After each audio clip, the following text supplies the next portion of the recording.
DMI हमारा ग्रामीण विकास के अंतर्गत डीएमआई एक संस्था है, ये विकास प्रबंधन संस्था है।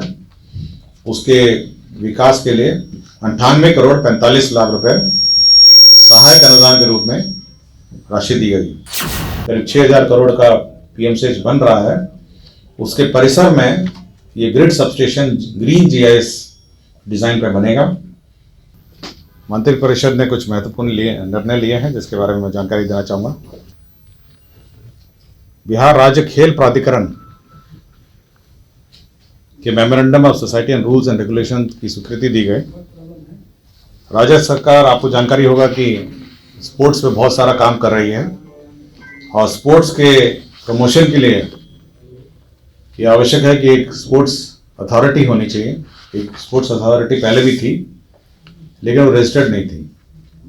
तो राज्य सरकार ने इस स्पोर्ट्स अथॉरिटी को एक रजिस्टर्ड बॉडी के रूप में गठित किया है ताकि स्पोर्ट्स बॉडी के माध्यम से राज्य में विभिन्न स्तर पर खेल, विभिन्न खिलाड़ियों का चयन, विभिन्न खिलाड़ियों का कोचिंग और देश और विदेश में इस अथॉरिटी के माध्यम से हमारे खिलाड़ी लोग भाग ले सकेंगे, इसके लिए अथॉरिटी का गठन किया गया है।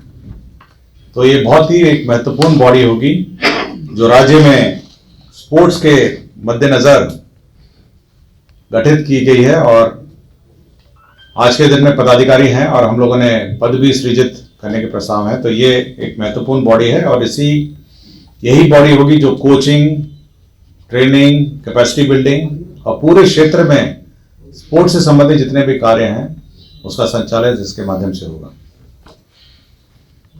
दूसरा सामान्य प्रशासन विभाग है जिसमें आपको सरकारी सेवकों को प्रतियोगिता परीक्षाओं में सम्मिलित होने के लिए अफसर की सीमाएं बढ़ाई गई हैं। मैं जो प्रस्ताव है मैं पढ़ देता हूं जिस पर स्वीकृति दी है ताकि इसमें कोई कंफ्यूजन नहीं हो। ये बेसिकली जो बिहार सरकार के सरकारी सेवक जो सेवा में आ जाते हैं सरकारी सेवा में, उनसे उनके लिए यह महत्वपूर्ण निर्णय है और मैं बस पढ़ लेता था प्रस्ताव इसलिए क्योंकि कंफ्यूजन की स्थिति नहीं हो। बिहार सरकार के सरकारी सेवकों को सेवा में आने के उपरांत उनकी पूरी सेवा अवधि में प्रत्येक आयोग, बिहार लोक सेवा आयोग, बिहार तकनीकी सेवा आयोग, बिहार कर्मचारी चयन आयोग द्वारा आयोजित प्रतियोगिता परीक्षाओं में सम्मिलित होने के लिए अलग अलग अधिकतम कुल 5 अफसर ही अनुमान्य होंगे। पहले कम थे, इसको बढ़ा के 5 हो गया है। उपयुक्त निर्धारित 5 अफसरों की गणना संकल्प निर्गत होने की तिथि के बाद से प्रारंभ होगी। पूर्व में उपभोग कर लिए गए अफसरों की एतद अपेक्षा की जाएगी। बिहार सरकार के सरकारी सेवकों को प्रतियोगिता परीक्षा में भाग लेने के लिए नियमित नियुक्ति हेतु निर्धारित अधिकतम आयु सीमा में 5 वर्ष की छूट पूर्वत अनुमानीय रहेगी, परंतु उक्त आयु सीमा की छूट की अवधि में प्रतियोगिता परीक्षा में शामिल होने की अनुमानित तभी दी जा सकेगी जब उनके द्वारा तब तक अधिकतम 5 वर्ष अवसरों का उपयोग नहीं किया गया हो। तो ये बिल्कुल मैंने पढ़ दिया है प्रस्ताव और इसी प्रस्ताव के आलोक में और विशेषकर ये लाभ होगा जो ऐसे सरकारी कर्मचारी हैं जो बिहार सरकार में नौकरी पाने के पश्चात विभिन्न परीक्षाएं लिखते हैं, उनके लिए यह लाभ होगा। तो ये एक महत्वपूर्ण विषय है। और पद सृजन के प्रस्ताव है विज्ञान एवं प्रौद्योगिकी विभाग। इसमें भागलपुर अभियंत्रण महाविद्यालय भागलपुर में कंप्यूटर साइंस एवं इंजीनियरिंग के 5 पाठ्यक्रम हैं। उसमें शैक्षणिक और गैर शैक्षणिक पदों का सृजन है। गया अभियंत्रण महाविद्यालय एवं दरभंगा अभियंत्रण महाविद्यालय में भी कंप्यूटर साइंस एंड इंजीनियरिंग के पद सृजित हैं और 9 पद हैं कुल। 5 हैं ये भागलपुर के हैं, दरभंगा और गया के 9 पद हैं, 9 पद हैं। तो ये एक पद सृजन का प्रस्ताव है। विज्ञान प्रौद्योगिकी विभाग का फिर एक और है, दरभंगा अभियंत्रण महाविद्यालय में फायर टेक्नोलॉजी एंड सेफ्टी पाठ्यक्रम के 12 पद हैं। बख्तियारपुर अभियंत्रण महाविद्यालय बख्तियारपुर में फायर टेक्नोलॉजी के ये कुल 18 पद हैं। तो ये सभी पद जो शैक्षणिक और गैर शैक्षणिक मिला के, तो ये पद सृजन का है। माननीय उच्च न्यायालय में भी जो स्थापना है, उनके बेंच सेक्रेटरी 64 पद स्वीकृत थे, उसमें से 10 को उत्क्रमित करते हुए बेंच सेक्रेटरी सर्वक के पुनर्गठन के संबंध में निर्णय लिया गया है। आपको याद होगा पिछली बार कुछ कैबिनेट के पूर्व डॉशने मस्कुलर डिस्ट्रॉफी पर, डीएमडी पर सरकार ने निर्णय लिया था और इसमें इलाज के लिए भी सरकार ने एक स्कीम बनाई थी। तो उसको ये जो आइडेंटिफिकेशन है, जो उसका आइडेंटिफिकेशन है, जो कैसे उसको आइडेंटिफाई किया जाएगा, उसमें राज्य के सभी महाविद्यालय एवं अस्पताल के औषधि विभाग के विभागाध्यक्ष को दायित्व दिए जाने हेतु स्वास्थ्य विभाग का जो पूर्व का संकल्प है उसको संशोधन किया है। फिर आइडेंटिफिकेशन का प्रावधान जो है उसमें संशोधन किया है। पटना चिकित्सा महाविद्यालय पीएमसीएच के परिसर में ये 132-33 केवीए बटा 33 केवीए का ग्रीन जीआईएस ग्रिड उपकेंद्र, ये अपने में एक बहुत यूनिक ग्रिड उपकेंद्र होगा जो पीएमसीएच, आपको याद होगा करीब 6000 करोड़ का पीएमसीएच बन रहा है, उसके परिसर में ये grid substation green GIS design पे बनेगा।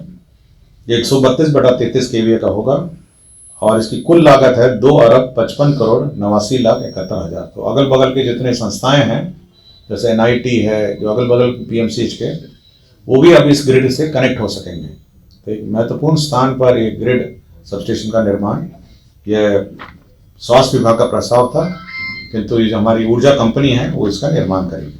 पहले 3 था, उसको बढ़ा के। कॉन्ट्रैक्ट वाले भी आएंगे क्या? वो तो सरकारी सेवा, मतलब कॉन्ट्रैक्ट सेवा है ना, ये तो मैं रेगुलर सरकारी सेवा की बात कर रहा हूँ।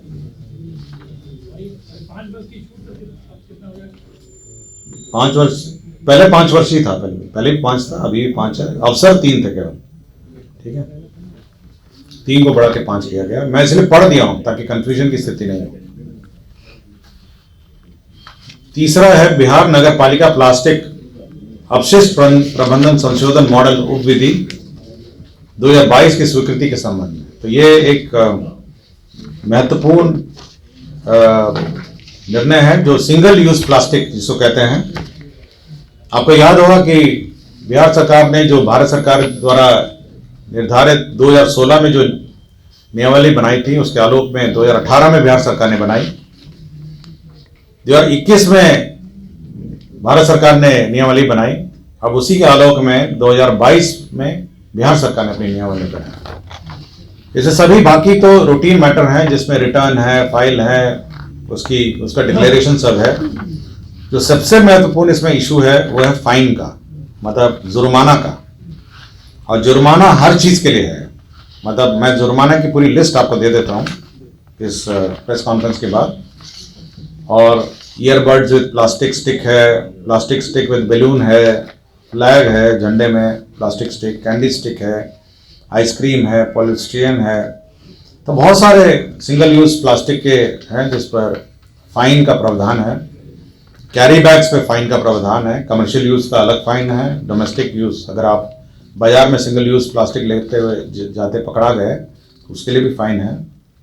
और बहुत सारे कमोडिटीज़ हैं जो सिंगल यूज प्लास्टिक्स में है। मैं आपको ये पूरी फाइन की लिस्ट जो है मैं आपके दर्शक और आपके अखबार के जानकारी के लिए, और बहुत सारे फाइन है, मतलब 5,000 से लेके 2,000 है सिंगल, पहला ऑफेंस 5,000 है, कुछ में 1,500 से 3,500 है, कुछ में 100 रुपये से 500 रुपये। डोमेस्टिक यूज़र जो आमतौर पे आप जो पब्लिक है, अगर पहली बार पकड़ा गए तो 100 रुपये है, दूसरे बार पकड़ा है तो 200 है, और तीसरे बार पकड़ा है तो 500 है। इवन हाँ, पब्लिक अगर आप अपना सिंगल यूज प्लास्टिक इस्तेमाल करते हुए नजर आए, फाइन का नहीं था, हाँ बैन हो गया था, इसका फाइन का मैं बता रहा हूँ। उस पर भी है, कमर्शियल यूज पे 1,500 रुपये उसका फाइन है, 2,500 रुपये, 3,500 है। डीएमआई हमारा ग्रामीण विकास केंद्र डीएमआई एक संस्था है, ये विकास प्रबंधन संस्था है। उसके विकास के लिए 98 करोड़ 45 लाख रुपए सहायक अनुदान के रूप में राशि दी गई। औरंगाबाद जिला अंतर्गत जो जमीन है मौजा पिपरा में थाना 152 और 100 मौजा दोसमा में 521, उस पर भुगतान पर ये डेडिकेटेड फ्रेट कॉरिडोर जो कंपनी है इंडिया लिमिटेड है उसको स्थानांतरण भूमि की गई। कैंपा फंड में राशि जो ये प्रत्याशा में स्वीकृत की गई थी अब उसको कैबिनेट में स्वीकृति दी गई। ये 115 करोड़ 41 लाख का है। ये कैंपा है, कंपनसेटरी फॉरेस्टेशन की योजनाएं हैं उसके अंतर्गत ये स्वीकृति दी गई थी। तो इतने ही एजेंडा है जिस पर आज निर्णय हुआ, जिसकी जानकारी मैंने आपको दी।